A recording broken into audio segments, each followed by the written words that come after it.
Just to let you know. Am I right now? Yep. Yeah. And where am I? Oh, I'm up Don't to... do it yet. Yeah, it's going. Yeah. That's all right. Yeah. Where am I I now? can cut all of this anyway. I can do whatever. Oh, I'm up to the Paras, ain't I? Jumping out the plane. Yeah. Well, I did my training, and then what happened then? They were going to shift us abroad. So I went to, I'm jumping the gun. Yeah, I passed the Paras, and I was on my parachute leave. I passed it, and I was going abroad. And I'd been out with the boys, drinking, two airmen I'd found in the pub and drinking. And I was walking towards the Paladie dance, we're going dancing. Going to, I knew she'd be there, but the love of my life. She wasn't dancing, she was on the corner. She'd missed the bus, she was waiting for the bus to go home. And so I went up and talked to her and says, come on, dance. But she didn't dance. I love dancing, she didn't dance.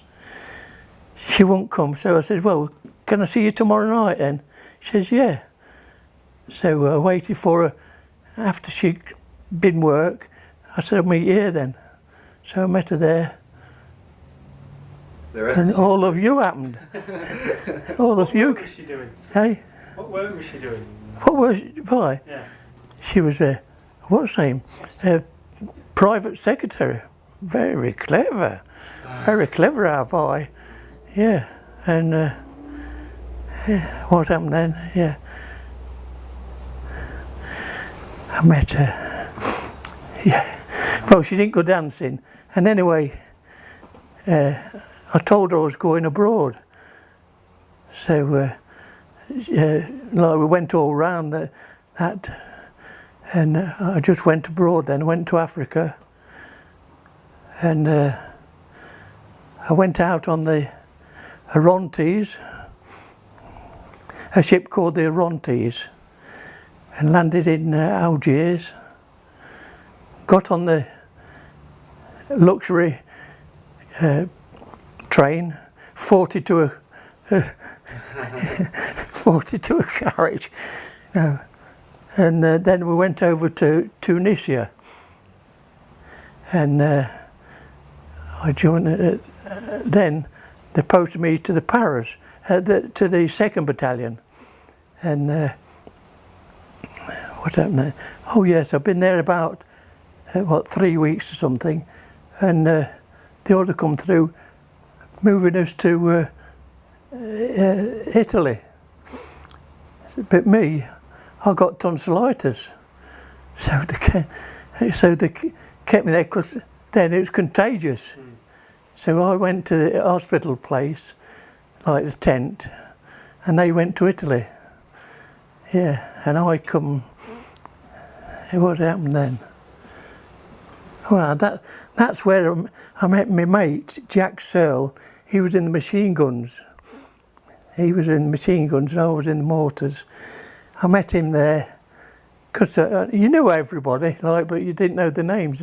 I met him there, we were playing cards one night and I got talking to him, and I was mates for him, all the rest, while I was in the 2nd Battalion. Anyway, what did I do?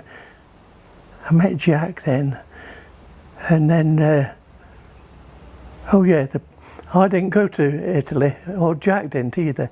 And when they put us on the train, we come back to Algiers, and I'd had 4 days leave in Tunisia.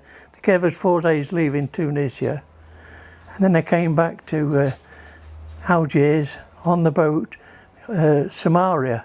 Come back on the Samaria, and I'm just laying on the boat there like that. In the harbour, somebody kicks me.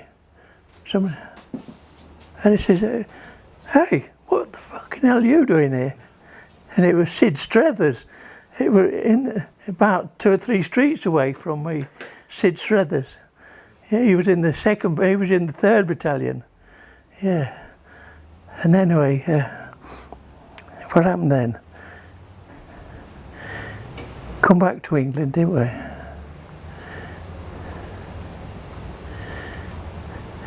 Oh yeah, they brought us back to England for D-Day. But that didn't happen to us. We was, I think, well, I've heard somebody say we went for 19 operations we were briefed, but I don't know how many we were briefed for. We were briefed for quite a few operations, and sleeping, dressed, ready to get up and go. But it didn't happen till the Arnhem one come. Then I jumped to Arnhem. They briefed first for Arnhem, and yeah, I went to Arnhem, that's it. I jumped there, got took prisoner, and yeah, had a good time. So when you jumped though, didn't your kit snap off? Didn't you lose? Oh yeah, no, hit me kit bag, yeah. You got a big kit bag on my leg. Everybody had them, and mine, as I'm lowering it, it went bang down.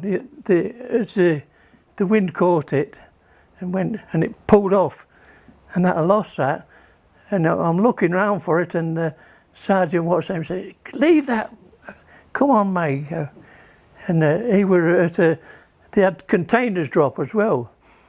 And he said, get these stuff out here. So we got a barrow, called it a sack barrow, and put some bombs in it and that, and wheeled that off the dropping zone, because everything, there were bags coming down and everything, like you could be hit there. Yeah. And we walked and ran to Arnhem. Yeah. 7 mile, I think it was. I only know this through what I read. Yeah. And because everybody were in the same boat, they're all 10,000 blokes dropped there. They've all got their own story to tell. And anyway. Why were you dropped in the wrong spot? Hey? Do you know why you were dropped in the wrong spot? No, it wasn't the wrong spot. It was the wrong spot they picked for them. Right. It was too far away. It was 7 mile. So the surprise, I mean, by the time you walk 7 mile, they were organised. They knew something was coming. Yeah. See, well, we didn't have to fight away. Well, you just had to dodge a few bullets, like, you know, I mean, no. You didn't meet too much resistance when you were heading to the bridge? Hey? You didn't meet too many Germans when you were heading to the bridge? Yeah, but you just, our object was to get the bridge. Yeah. That's 2nd Battalion.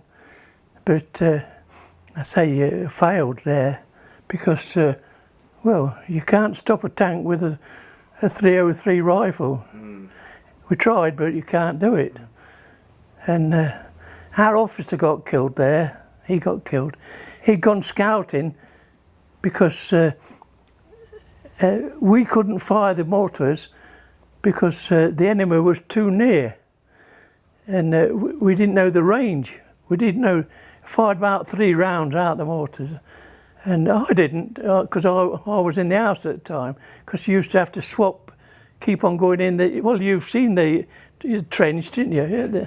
You used to have to swap to keep on going in there, and anyway, when I wasn't in the trench, but they fired 3 shots. But actually, they knew our range with the mortars. And that's what they kept on doing, piling the mortars onto us.